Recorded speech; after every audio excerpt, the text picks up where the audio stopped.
What is up, my bookish besties? Welcome back to our channel. So guys, today I wanted to talk about a handful of thrillers that are totally underrated and I think they need more attention. I'm a thriller girl and I've read a lot of them, and these particular thrillers I don't hear enough about. So we're gonna get into them. I have my You Had Me at Thrillers glass today. Thought it would be very fitting. It's literally just water trying to hydrate. So we're going to talk about 4 or 5 underrated thrillers that I think you guys need to check out. So with that being said, let's get right into it. So the first thriller that I want to talk about is Widow Falls by Kirsten Moglen. I read so much of Kirsten Moglen last year. It's crazy. I've talked about it a number of times. My boyfriend even took me to a meet and greet where I got to meet her, and I actually got this book signed. I got magnets. We took a picture, which I'll put on the screen, and all that. But I have read so many of her books. She reminds me kind of like a Frida McFadden in the sense of her books come out very frequently. She has a lot of books. Her catalog is extensive. So if you're looking for an author to like get into, I definitely suggest Kirsten Moglen. Her books are amazing. Like, I was stuck on her for like 6 months. Like, I was just reading her books back to back to back to back. So this is Widow Falls. This is one of my favorite books by her. This book is about a woman named Sloan. She goes to work at a camp called Widow Falls. But the crazy thing about this camp is people go missing at Widow Falls. So Sloan, she gets this job and she's excited about it. It's out in the middle of nowhere. And when she gets there, she finds out that she is replacing a camp counselor who disappeared. So it says the guy she's replacing was just one of many. As Sloan settles into her new home, a one-room apartment she'll be sharing with 5 other guys. She can't help asking questions and digging into the disappearances she's heard about. Her new roommates tell her stories of dark legends and dangerous folklore surround a secluded camp, but assure her there's nothing that she needs to worry about. It's all just superstition. So we follow Sloan because she finds a clue underneath the floorboard, and then everything gets started. All hell breaks loose. To me, this is a perfect thriller. Like I said, this is a thriller that I actually have not heard anyone talk about but me. This is the author that I hardly hear anybody talking about except me. And like I said, I have read a lot of her books. They're extensive. But yeah, this is one of my favorite books. It says, whatever's happening at Widow Falls, it's clear someone doesn't want her digging into it. As the seams of her reality are torn apart, making her question everything she sees, feels, and believes, Sloan will have to uncover the truth about the camp and its occupants before someone else goes missing. Because this time, it might be her. What? Eat that up. I ate it up. Like I said, her books are so good to me. I read them relatively quickly, like I do Big Frida. So, and not comparing them, I'm just saying she kind of reminds me because she has an extensive backlog. And if you want a new author to get into, definitely check her out and definitely start with Widow Falls because I love this book. The next book that I want to talk about, I have talked about it before, but I think it's so underrated. I hardly ever hear anybody talking about it, and it is The Block Party by Jamie Day. I have talked about this book quite a few times on my channel. I actually found this book in a little free library, which is crazy because it's one of my favorite like summer thrillers. And basically it is about a woman, let's see what her name is. I can't remember her name, but it's about a woman who is an alcoholic. They have this yearly annual block party, and she's out there, she's drinking, and her husband and child don't want her drinking, but she's an alcoholic, so she's gonna find the liquor, okay? So she gets a little bit too lit. She has an accident. I think she falls over something or she spills something on herself. So her husband is like, baby girl, you need to go in the house and you need to take a nap. So she go in the house, she take a nap, but when she wake up, it's police everywhere. A lot of stuff is going on. It's dead bodies, and she needs to figure out what's going on. It says the residents of this exclusive cul-de-sac on Alton Road appear to be living wonderful lives, but underneath the surface, they're all entangled in a web of secrets and scandals.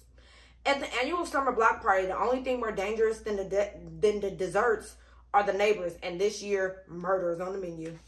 Hello. So like I said, I hardly ever hear anybody, for one, talking about Jamie Day, and I never hear anybody talking about the block party. But I read this last year, and it was so good. It says you'll die if you miss it.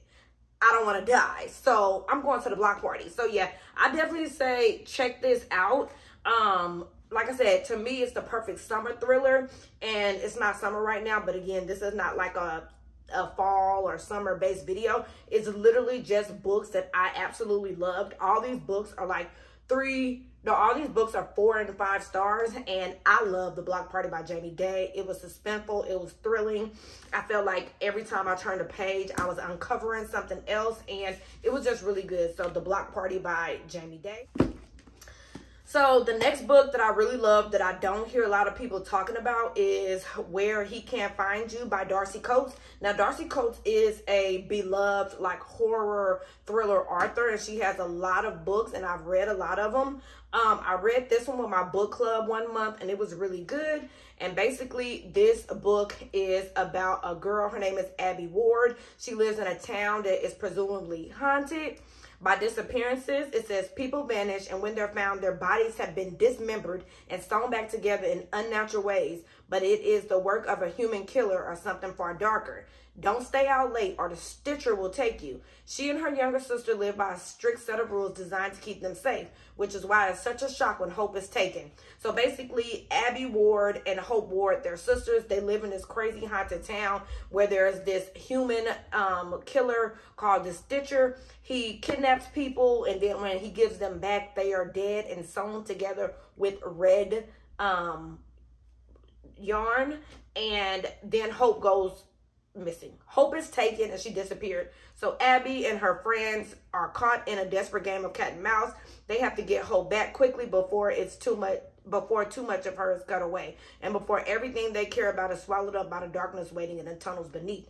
So I love this book. I love Darcy Coates. I'm definitely going to be reading more of her this fall, and especially October. I got a couple of her books on my radar, but super descriptive. I also really like this book because each chapter has like a cool drawing where you can kind of see the Stitcher and kind of see what Abby Ward and her friends are seeing. And it's kind of a thick book, but it was really good. My book club absolutely loved it, and I just don't think a lot of people talk about it.